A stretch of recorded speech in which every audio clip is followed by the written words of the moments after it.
윤치혁입니다. 박수 보내주실 거죠? 네. 이 강좌의 캐치프레이즈는 박수 받는 스피치, 박수 받는 인생입니다. 그래서 개묘년 2023년도에 제가 출간하고자 하는 원고가 타고된 게 있는데 바로 박수 받는 스피치, 박수 받는 인생입니다. 여러분들 언제 어디서나 스피치 하시게 되면 박수를 끌어낼 수 있는 인기 있는 여러분이 되셨으면 좋겠습니다. 더 나아서 여러분들의 삶이 존경심을 갖게 하고 또 지지하고 응원해 주시는 많은 팬들이 생겼으면 좋겠습니다. 그래서 박수 받는 인생이 되었으면 좋겠다는 생각을 가져봅니다. 오늘 방금 동영상 봤는데요. 4가지 축을 가지고 건강하게 100세까지 사는 방법에 대해서 강의를 들었습니다. 우리는 내가 의지적이지 않아도 우리는 100세밖에 살 수가 없어요. 왜냐하면 의술이 발달됐고요. 먹거리가 좋아가지고요. 네, 지금 몸이 아주 컨디션이 너무 좋습니다. 네, 옛날로 돌아가 볼까요? 60 넘으면요, 이가 다 빠져가지고 음식을 제대로 먹지 못했어요. 네, 그리고 뼈가 한번 부러지면요, 그대로 바로 이제 골반뼈 부서지면 돌아가시더라고요. 저희 어머니도 서울 딸네 집에 갔다가 목욕탕에서 나오시다가 넘어지셨는데 골반뼈가 무너지셨거든요. 부러졌어요. 그래서 병원에 입원했고 병원에서 입원했다가 결국은 요양병원 옮겼고 요양병원에서 돌아가시고 말았어요. 그래서 이 낙상하면 안 돼. 나이 먹어서. 겨울철에 여러분 조심해야 됩니다. 제가 작년 이맘때 덕유산에 설산이 보고 싶어서 항적봉에 올라갔다가 내려오다가 골절이 됐거든요. 그래서 센텀병원에서 3시간 동안 수술을 했어요. 그리고 이틀 만에 뛰어나왔습니다. 그 병상에서 도대체 못 버티겠더라고요. 그래서 사정해서 이틀 만에 퇴원했고, 그리고 또원 치료 받았습니다. 이번에 그 몸에 박아놓은 임플란트 뼈를 심을 바로 뽑아냈습니다. 근데 수술은 한 30분밖에 안 걸렸어요. 근데 제가 병원을 4박 5일 있었습니다. 왜냐면 구정 연휴라서 그냥 푹 쉬자 해가지고 있었거든요. 그런데요, 놀라운 건요, 혈압이 높고 당이 보통이 아니더라고요. 제가 한 달에 한 번씩 검진을 받거든요. 여기 미소짓는 내과 가서 검진을 받는데, 그때는 이제 공복에 가서 검진을 받으니까 혈압도 정상이고, 그 다음에 당도 괜찮고, 그렇지만 혈압약하고 당약을 먹었거든요. 근데 입원해서 수술을 재다 보니까 이게 장난이 아니더라고요. 그래서 제가 습관을 바뀌고 했습니다. 네, 퇴원한 지 벌써 한 일주일 되는데요. 알코올을 입에 대지 않았습니다. 이제 술을 끊으려고요. 무알코올, 워터주를 마시려고 합니다. 그래도 괜찮더라고요. 분위기에 잘 어울릴 수 있고, 그리고 음식 맛도 그대로고, 네, 그렇게 됩니다. 네, 그래서 여러분들이 앞에 나와서 말을 한다, 또 누군가 소통하고 공감하려고 한다, 그리고 회의를 진행한다, 이런 여러 방식의 삶에 있어서 스피치가 많이 요구되고 있는데, 어떤 형식이든 간에 스피치는 3가지로 구성이 된다는 것입니다. 방금 강의를 들었는데 그 강의 내용을 우리가 그냥 메모하지 않아도, 원고를 보지 않아도 발표할 수 있는 방법이 있답니다. 그거는 키워드를 머릿속에 그림을 그리면서 말을 하는 것입니다. 한번 따라서 하실까요? 키워드로 그림을 그리든 말하여라. 시작. 키워드로 그림을 그리든 말하여라. 그 키워드가 로직이에요. 키워드로 뭘 만들어요? 로직. 이론적 틀이 있어야 됩니다. 이게 있어야 돼. 이론적 틀을 가지고 말을 하게 되는 것입니다. 이론적 틀이 준비가 되면 거침이 없습니다. 그런데 사람들 앞에서 긴장이 되거나 불안하거나 또 막 물렁증이 오거나 이런 경우는 준비가 되지 않았을 때 아주 걷잡을 수 없습니다. 두렵습니다. 공부심을 느낍니다. 왜요? 준비되지 않았는데 어떻게 말을 하란 말이냐, 실수하면 어쩌라는 말이냐, 폐가 망신당하는 거 아니냐, 별의별 생각이 다 듭니다. 준비가 되어 있어야 돼요. 뭘 준비합니까? 로직. 내가 말하고자 하는 이론적 틀을 준비하는데, 그 이론적 틀을 뭘로 준비하죠? 키워드로. 그리고 이거 하나하나를 구체적 예화를 들어서, 사례를 들어서 하나하나 설명해 나가는 것, 묘사해 나가는 것, 연기하듯이 하는 것, 이겁니다. 김창욱 교수가 요즘 잘 나가고 있는데요. 김창욱 교수 강의 들어보면요. 강의 아닌 것 같아요. 강의가 아니라 뭘 해요? 연기하고 있는 거예요. 연기를 어떻게 하나요? 어떤 상황을 따라갑니다. 어떤 상황을 세부적으로 묘사한다. 시작. 어떤 상황을 세부적으로 묘사한다. 그게 뭐냐면 공감대 형성이에요. 공감대 형성. 한번 따라서 하실까요? 사람들은 논리적인 것만으로 설득당하지 않는다. 시작. 사람들은 논리적인 것만으로 설득당하지 않는다. 설득하려면 논리를 들이대지 마시라고요. 그러면 그럴수록 더 마음의 문이 척허덕하고 닫힙니다. 이 친구 지금 나를 꼬시고 있네. 이 친구 나를 지금 설득하려고 하잖아. 이 친구 나한테 사기치는 거 아니야? 뭐 이렇게 막 과장이 되고 그렇게 받아들일 수 있게 되는 거예요. 그래서 설득하려고 하지 말라고요.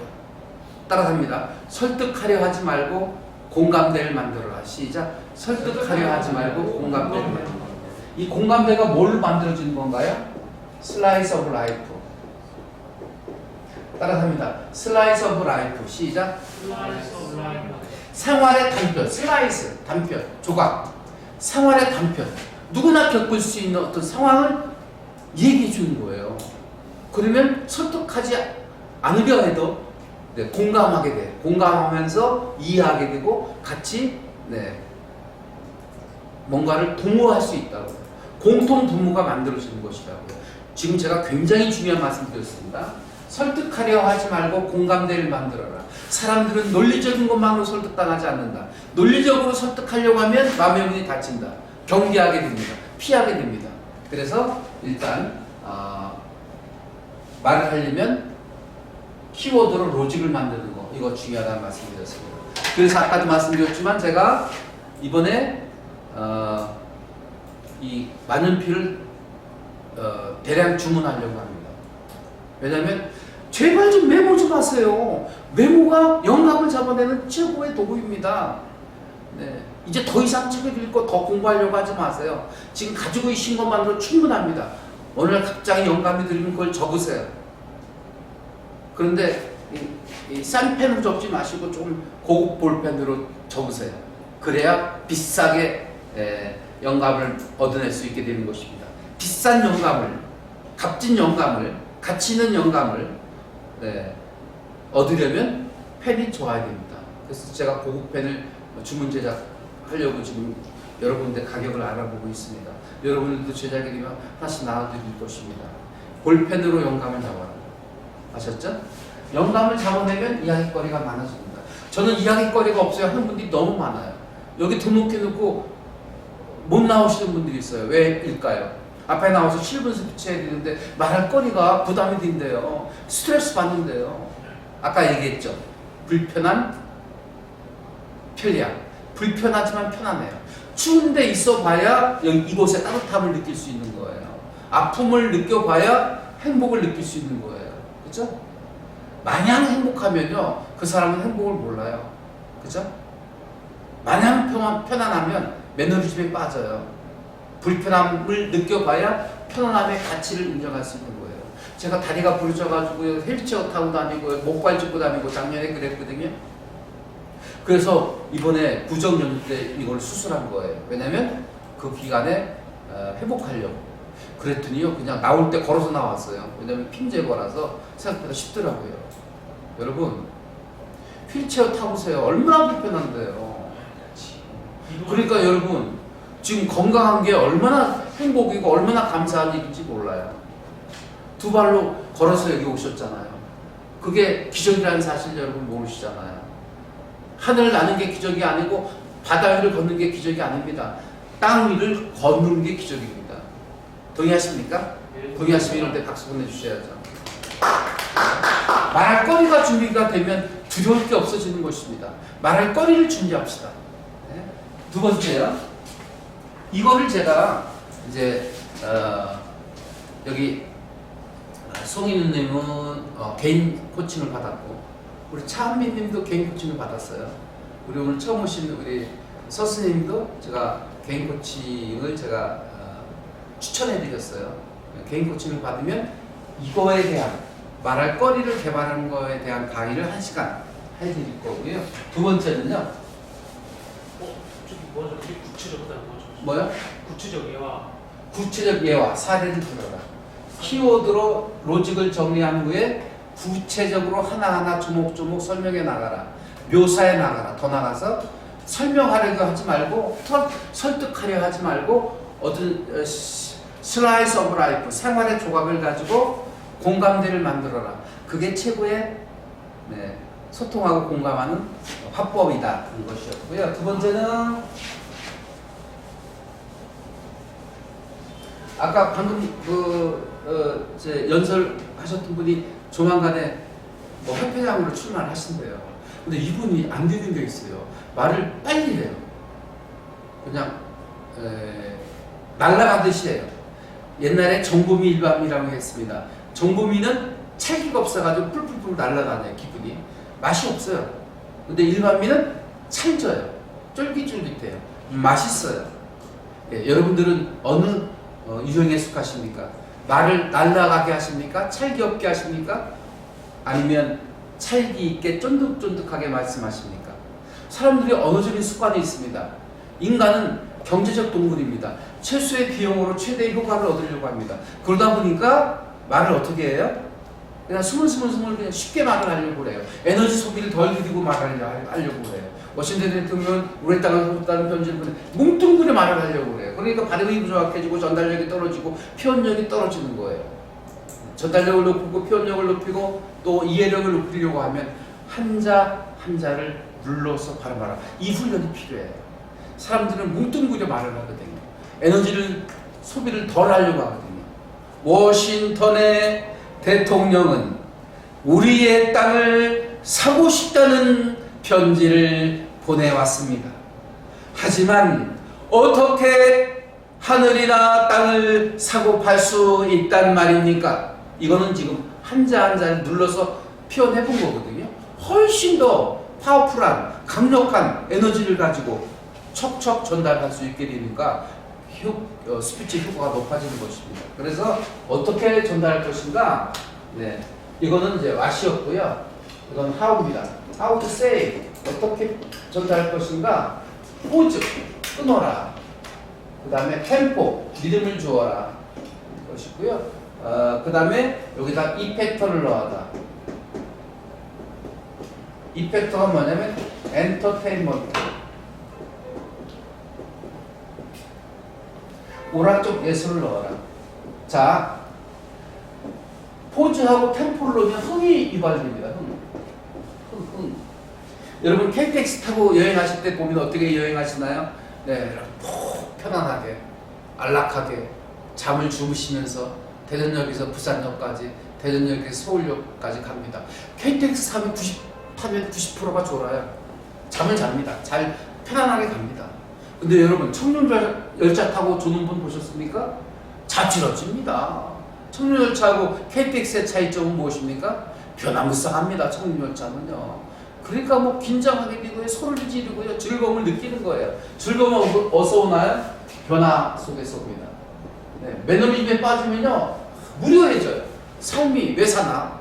이렇게 됩니다. 근데 변화무쌍한 삶을 살게 되면요 삶이 다이나믹해지고요, 너무 재밌어지고요, 몰입하게 됩니다.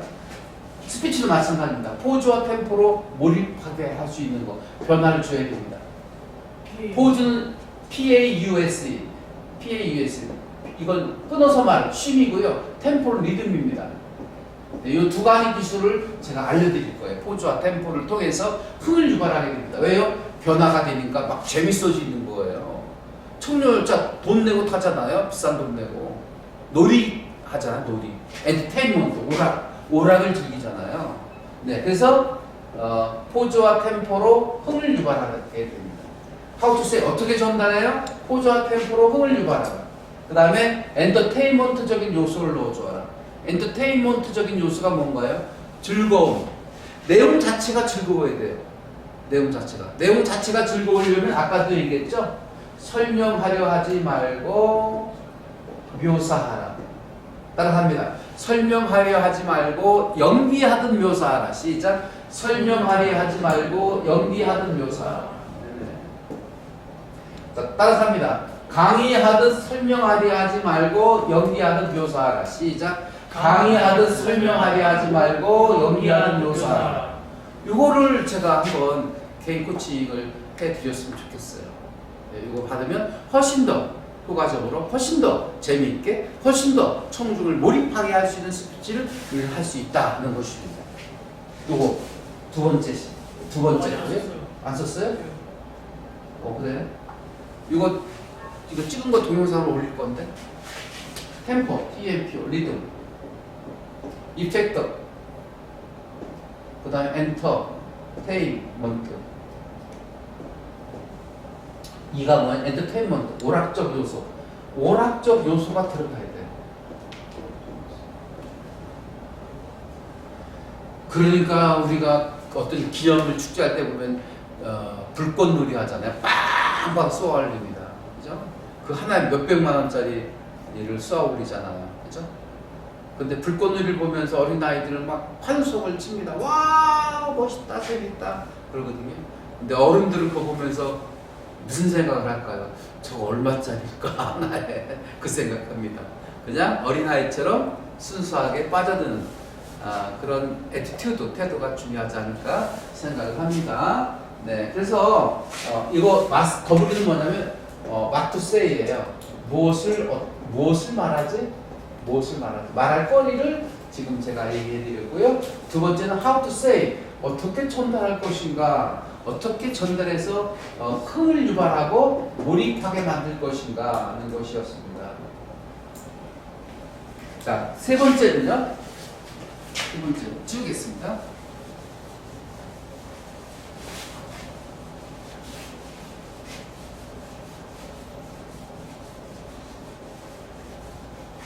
메라비안 교수가 있거든요. 메라비안 교수. 그래서 메라비안 법칙이라고 있습니다. 메라비안 법칙. 무슨 법칙? 커뮤니케이션의 메라비안 법칙. 커뮤니케이션의 메라비안 법칙이 있는데 거기에 이렇게 그림이 그려집니다. 이 7%가 말하고자 하는 내용입니다. 그리고 요 38%가 전달하는 스킬입니다. 이거 두 개 결합하면 45%밖에 되지 않습니다. 나머지 55%가 비언어적 요소다. 그러니까 우리가 커뮤니케이션하고 소통하고 공감하는 데 있어서 요소가 언어적 요소와 비언어적 요소로 나뉘는데 언어적 요소는 45%밖에 안 돼요. 반이 안 됩니다. 나머지 비언어적 요소가 55%인데 그 비언어적 요소가 바로 이겁니다. 어떻게 보여줄 것인가. 세 번째가 looks입니다. look. 어떻게 보여줄 것인가. 비언어적 요소인데 이게 5가지가 있다는 것입니다.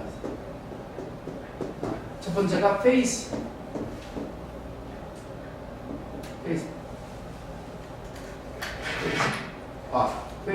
FAC. face. 얼굴 표정. 그래서 제가 스피치 제1법칙이 있는데요. 한번 따라서 하실까요? look, smile, talk. 시작. look, smile, talk. 네, 일단 바라봐야 됩니다. 네, 1대1로 대화할 때도 바라봐야 되고요. 청중을 대상으로 강의할 때도, 프레젠테이션 하실 때도, 발표할 때도 바라봐야 됩니다. 원고를 바라보고 하면 안 됩니다. 창문을 바라보고 하시면 안 됩니다. 대상, 사람을 바라보고 살짝 웃어주면 뭐가 생기나요? 친화력이 생깁니다. 친화력. 그래서 입술꼬리를 이렇게 살짝 올려줘야 됩니다. 입술꼬리를 올려다가. 제가 한 5년 됐어요. 제가 원래 흰머리 소년입니다. 백발이에요. 39살부터 제가 백발이었었어요. 그래서 딱 백발로 나가면 멋있다, 중후하다. 딱 그렇게 믿었거든요. 근데 요즘은요 트렌드가 동안이에요. 젊어 보여야 되거든요. 그래서 한 5년 됐어요. 염색한 제가. 흰머리를 염색했습니다. 근데 저보고 젊어 보인다고 그러더라고요. 근데 최근에는요 병원에서 퇴원했더니요 이 눈썹이 눈이 좀 이렇게 가라앉았다고 이거 땡기래요. 저보고. 근데 여기도 이렇게 여기도 좀 땡기래요. 그래서 제가 추석 연휴 때 한번 고려 중입니다. 요즘은 다 자기 관리해요. 그래서 요즘은 피부과나 성형외과 가가지고 이건 이런 데 다 땡깁니다. 옛날에는 흠이었어요. 그리고 소리 소문 나지 않고 비밀리 했어요. 그런 거. 그리고 수술을 비밀리 했어요. 요즘은 다 공개해요. 나 수술했다 하면서 자랑합니다. 어떤 수술? 아, 이거 눈 처진 거 땡기려고요. 옛날에 누구죠? 그 수술. 모 대통령이 그 수술했다가 한번 그래. 대통 맞은 적이 있죠. 노 대통령이. 네. 근데 그걸 가지고 뭐 비난하고 그러면 안 돼요. 네. 연세가 들면 이게 늘어지게 돼 있거든요. 페이스, 얼굴뼈를 올려라. 그 다음에 보이스. 요거 필요해, 보이스. 똑같은 목소리인데 두툼하게 발성하라. 얇게 얘기하지 말고 이렇게 다칠모로 말하지 말고요. 그러면 아주 좀 듣기가 비호감이거든요. 근데 목을 열고 두툼하게 말을 하면 훨씬 호감형으로 말씀하시기 때문에 보이스 트레이닝을 해드리는데 예, 개방형 발성법, 호흡법을 좀 알려드릴 거예요. 보이스 트레이닝, 보이스가 두툼한 게 좋죠. 회도 두툼해야 맛있어요. 그리고 목소리도 두툼해야 신뢰가 갑니다. 그리고 인간성도 두툼해야죠. 얄팍하면 어디다 쓰겠습니까? 두툼해야 됩니다. 변화가, 온도의 변화가 민감하지 않아야 됩니다. 그래서 뚝배기에 담은 그릇이 음식이 맛있는 거예요. 냄비에 담은 그릇보다, 음식보다. 뚝배기 같은 두툼함이 있어야 됩니다. 두툼한 보이스. 그 다음에 더 중요한 건 제스처. 제스처가 있어야 돼요. 제스처를 사용하셔야 돼요. 그래야 내가 그 주제에 몰입할 수 있게 되는 것입니다. 그래야 제스처를 사용해야 청중을 흥분의 도가니로 끌어들일 수 있게 되는 것입니다. 그래서 함께 어우러질 수 있는 것입니다. 제스처를 사용하지 않으면요 서로 썰렁해요. 네. 그죠?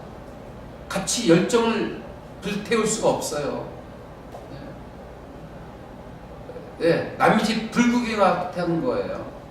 그런데 제초를 사용하면요, 이 동화되어 가지고요, 네, 하나가 되는 거예요. 하나가. 그래서 제초는 굉장히 중요합니다. 이걸 기술적으로 쓰는 게 아니라요, 하나가 되기 위한 도구입니다. 스피치에서 이게 빠지면 안 되거든요. 제초를 적당히 구사할 수 있어야 되겠습니다. 앞에 나오면요, 멋쩍으니까 뒷짐지고 말을 하거나 손을 모아놓고 얘기를 하는데, 그러면 동화가 안 돼요. 그러면 온도를 높일 수가 없어요. 열정을 토해낼 수가 없다고요. 몰입할 수가 없다고요. 몰입하고 열정을 토해내고 하나로 어우러지게 할 수 있는 결정적인 스피치의 도구는 제스처다. 제스처 쓰는 방법에 대해서 말씀드릴 거고요. 그 다음에 또 하나가 아이 컨택 말씀 안 되는데 아이 컨택 시선 맞춤 절대적으로 필요합니다. 시선 맞춤 아이 컨택. 그 다음에 마인드.